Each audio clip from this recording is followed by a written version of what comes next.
Hi friends and welcome back. This is Jennifer McGuire.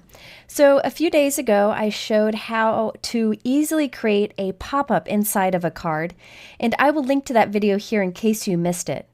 Well, today is a spin-off of that video, and I'm going to show how to do a pop-up scene inside of a trifold card. Now you can use this technique with any stamps or dies you may have. Even border dies are great for this, and I have two examples for you today. I think it's best to start off by seeing the completed card so you know in which direction we're headed. From the outside, it's a simple card, but then when you open it and fold the trifold down, you get this pop-up scene that is so much fun to do. Now this card and my next card feature the Hero Arts My Monthly Hero July kit. I am so excited about this kit because look at the beautiful layering images there are in that stamp set. That's a 6x8 stamp set, so these are big images, and they're very easy to layer. You can use different pieces of it together for different looks. There's mountains, there's trees, there's a dock, there's water, all kinds of things, so you can create a different scene each time. There are also the dies that you see below, the cardstock, some embossing powder, and inks, all included in this kit, and it's a great price point because the cost is about half the value. I really don't use any card kits besides the Hero Arts kits because I find that they're packed full of useful product that I can use over and over again. Okay, let's get started with stamping. I have some heavyweight white cardstock here, and I'm using my Misty stamping tool. I find that tool very helpful when I'm stamping a scene like I am today. However, you could use an acrylic block if you prefer. I'm also going to be using Hero Arts reactive inks. These are a hybrid ink that have some properties of dye inks and pigment inks together. And you'll see me take advantage of those properties throughout this video, and I'll talk about that. However, you can use any inks that you want for this. Any would work. And I'm starting out by stamping the tree border. And the tree border is a little bit more narrow than I wanted, so I'm just double stamping it to make it wider. Okay, now I'm coming in with the second layer of the tree border. The first green color I used was green apple, and this one is actually blue raspberry. But when I layer it over the green, it just looks like a darker green. That's one of the great things about hybrid inks is you can layer them to get really cool looks and new colors. Next, I need some masking paper. I'm using Gina K masking paper for this card because I find that it holds up through lots of inking. I die cut using the coordinating border die for that tree that's included in the kit. And now I'm going to put this piece of masking paper over that tree line, but I'll shift it down just a little bit. I find when you're inking a background and there's a mask, it's best to offset that a bit. Another nice thing about using the magic masking paper from Gina K is it holds up, so you can use it for several cards. Okay, so now I'm masking the mountain image with the Hero Arts Reactive Fog ink. And then I'm using a sponge dauber to just kind of blend some color against that masked edge because I want the color to fill in there. Sometimes when you stamp against a masked edge, it doesn't ink up all the way to the edge, so I use the tool to help with that. Now I'm coming in with the second layer of the mountaintop. This time I'm using Sea Salt Reactive ink, which is white. And because this has some pigment properties, you'll be able to see this white on top of the color we just stamped. I want this to be subtle, but I did stamp it a few times just to make it stand out more. It will allow some of the color to show through, but not all of it, so you just get this soft white look. After removing the masking paper, I could see a little bit of bright white at the tops of the trees. I like a little bit of that white there. I think it looks like a highlight. But if it's too much white for you, you can use a small inking tool such as the Fantastics, which I'm using here, and a matching ink to kind of fill in some of those white areas. Once I'm done with that, I'm taking another piece of masking magic paper and putting that over our stamping so that I can apply some blue ink to the bottom area. I want this to look like a lake. I'm starting out with the Splash Reactive ink, and I'm using an ink blending tool to apply that. I'm not carrying too much to blend it because I plan to put more colors on top. Towards the center, I put some blue raspberry. Towards the top, I'm putting white, so some of the white reactive ink to kind of create a highlight up there. And then I also put a little bit of the Blue Hawaii deeper blue on the bottom. And there we have our fun scene so far. Now we need to use the coordinating die for the mountains. Cut that from some masking paper. And now I'm going to put that over the mountains so that I can create my sky. There are different orders that you can do this in, but this is the one that made the most sense to me as I was creating. This time I only want a soft amount of color in the sky. So instead of an ink blending tool, which I use when I want a lot of color, I'm using a picket fence life-changing brush. This has soft little bristles and is excellent for applying soft, even color. I'm using the Splash Reactive ink, which is what I used for the water, but since I'm only putting a little bit of this down, I'll have a much softer look. I then am coming in with the sponge dauber and the white reactive ink to create what looks kind of like clouds in the sky. It's very subtle, but it does make a big difference in the end scene. And I'm thrilled with how this is coming out. I'm not an artist on my own. I couldn't paint this myself, so the fact that I just used stamps and inks to create this makes me very happy. Now I'm adding some little ripples into the water using the splash ink and also some of the sea salt white ink. And by the way, all of these images so far are from that kit stamp set. I'm also adding little birds in the sky using the fog because I want it to be a little more subtle. Now on another piece of white cardstock, I have the dock image, the first layer of the dock image, and I'm inking that up and stamping that with soft brown shadow ink from Hero Arts. On top of that, I have the second layer, and this one I'll stamp with the Cup of Joe ink. Again, whatever inks you have will work for this technique. Okay, I also stamped several little grass images from the kit using the key lime ink. And then I thought that was a little too bright, so I'm using a sponge dauber with the green apple ink to add a little bit of the darker green ink to the bottom of the stamped images and then stamping them again directly on top. This gives me a two-tone look to those grass pieces. After stamping a bunch of those, I'm adding a little brown to the top of these. So again, I'm adding yet another color to these images. But it was only one stamp. I just faked it with some extra ink and marker. After I had all of these images completed, I used the coordinating dies to cut them out. Okay, so we have all of our pieces ready now to assemble the card. For this card, you're going to need a top folding white note card. That's 4 1/4 by 5 1/2, which is what I typically use in my videos. From one side, you're going to cut about 3 inches off. This particular trifold card will have a smaller flap on the inside, so that the top of my scene can show through the window on the front of the card, which you'll see in a moment. So I'm going to glue my inked piece inside of this. You'll have the flap there on the bottom so that it'll fold down when you open up the card. We'll add the rest of the card later on. Now it's time to create the pop-up feature for our dock. To do this, I have a piece of white cardstock that is 1 1/2 inches by 3 1/2 inches. And I'm scoring it at 1/2 inch, 1 1/2 inches, 2 inches, and 3 inches. I've got all those measurements on the top there if you want to take a screenshot. After I have these scored, I'm going to fold at each of those score lines. I'll end up with what looks like a shoebox that's open on the sides. I'll take one of the small flaps on one end and put strong tape on it. This is Lawn Fawn double-sided tape, but strong liquid adhesive works also. I'll then attach the two flaps together, and there we have our open-ended shoebox. So I'll call this feature a shoebox from now on. In my last video, I did a cube shape, but really either would work for this. Now we need to attach this to the back of our dock.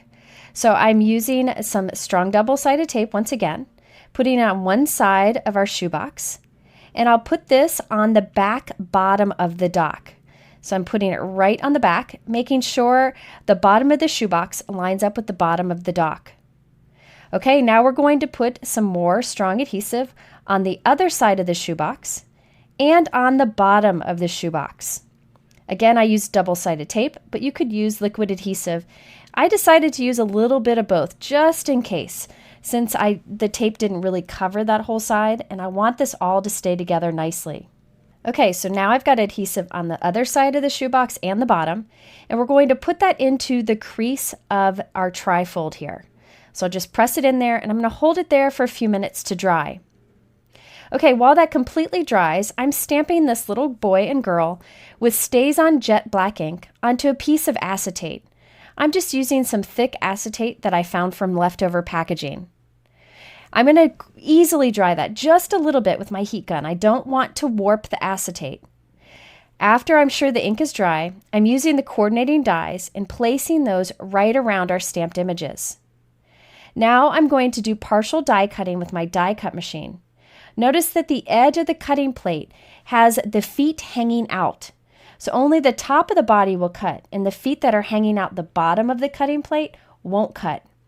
Now I'm cutting a stilt from the bottom of these pieces. So you can see how the top of the little girl is cut out with the die, and on the bottom I have this clear stilt that will allow me to make her float inside of our card. On the bottom of that stilt, I'm doing a little fold, so there's like a little foot at the bottom of it. I'm putting some double-sided tape on the top of that little foot, so you can see that the tape is exposed on the bottom there. And then I will put that right on top of our pop-up feature. That way, this little girl is sticking up and floating, and it looks like she's jumping off the dock. So let's do that again. On the other one, I'll put a little fold at the bottom of the stilt. On the top of that little fold, I'll put some tape, and then I'll tape that on to our pop-up feature. I'm not removing the release paper from the top of that tape. I'm just using it to hold those little images in place. So you can see how it looks like they're floating and jumping off the dock. Now I'm going to use some liquid adhesive to glue our little grass images so it looks like they're peeking out the side of the dock. Okay, now it's time to add the rest of the card. So I have another top folding white note card that's 4 1/4 by 5 1/2, and it'll slip over that piece that we just created. However, first I need to die cut a circle on the front of our note card so that it'll show through to the scene inside. This is a Hero Arts Circle Infinity die. I'm going to place it towards the top of my note card and run it through my die cut machine, creating a circle window. So when I put this piece inside, you'll be able to see through to the scene inside, which I think is really fun. Okay, I need a sentiment to stamp inside that window. I decided to use the Thinking of You sentiment from this Hero Arts Lake Time Fun stamp set. This is another sweet set that coordinates really well with the kit that I showed you earlier. Okay, so I have my card just held together here in my MISTI, so I can line up my greeting inside of that window. So I'll close my MISTI on that. Now I'm going to remove the outside of the note card so there's less bulk. I'm going to tape my little fold down here so it doesn't get in the way. And then I'll stamp that greeting with Altenew Obsidian black ink, which is a great fine black pigment ink. I'm then adding clear embossing powder from Hero Arts and heat setting it so that sentiment has some shine and dimension to it and it'll stand out more. Next, I used 2 circle dies that are close in size, the ones that you see there on the top right, and I cut them together from some shimmer cardstock. And I'm placing that around our window on the front just to give it a finished look.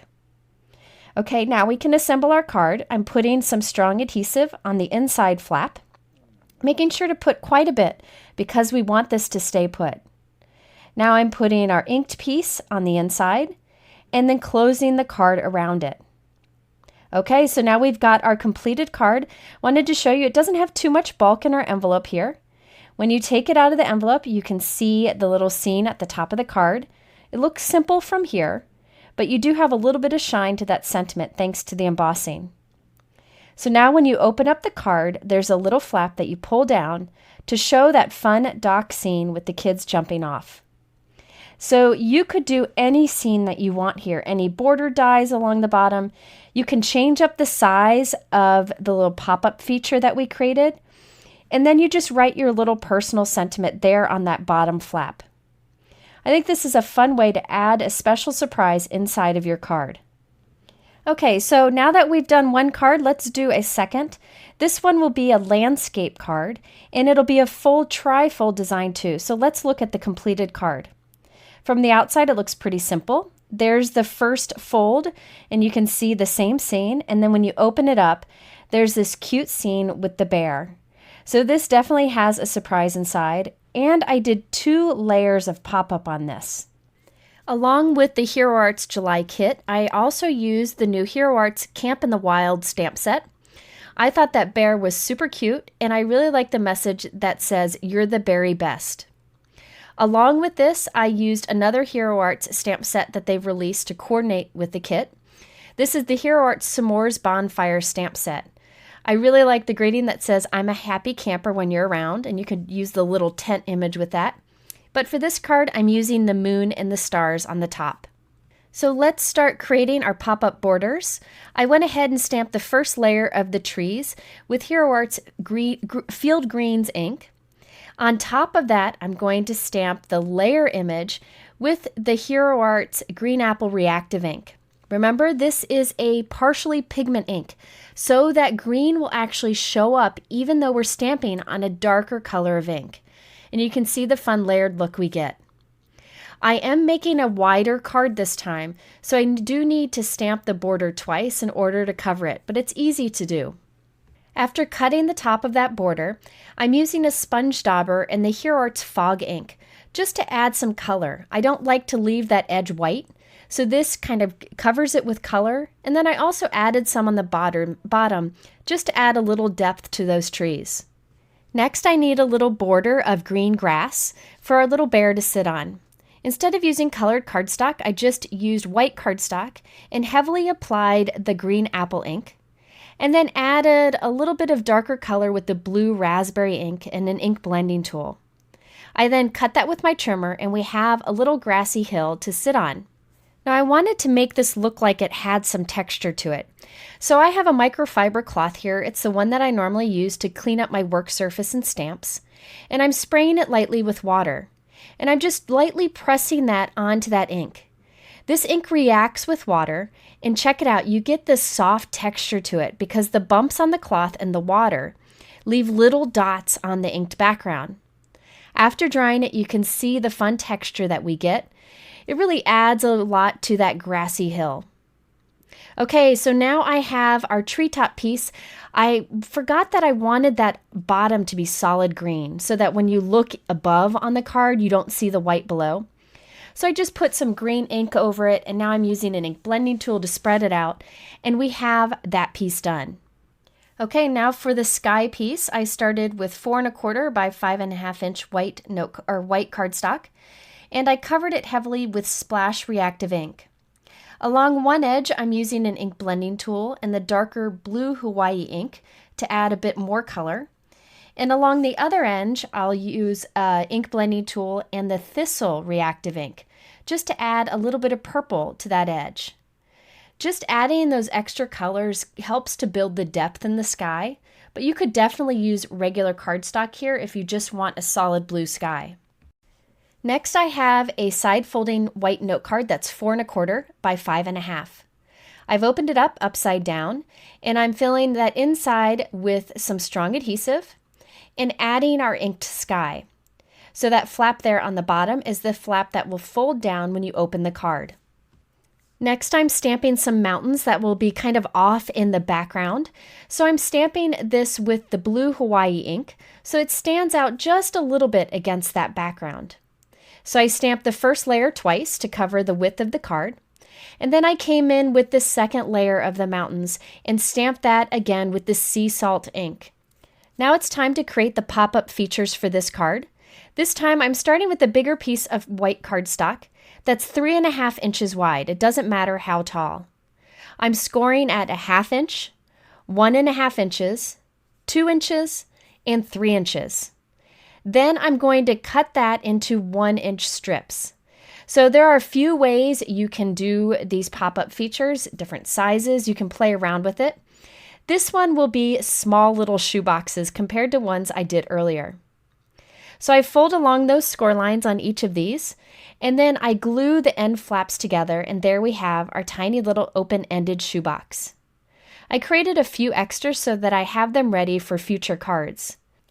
So it's time to add our first pop-up border. So I'm starting with that hill border. On the back, I'm going to glue 2 of the pop-up shoe boxes. So I put adhesive on one side of the shoebox and glued it right to the bottom of our border.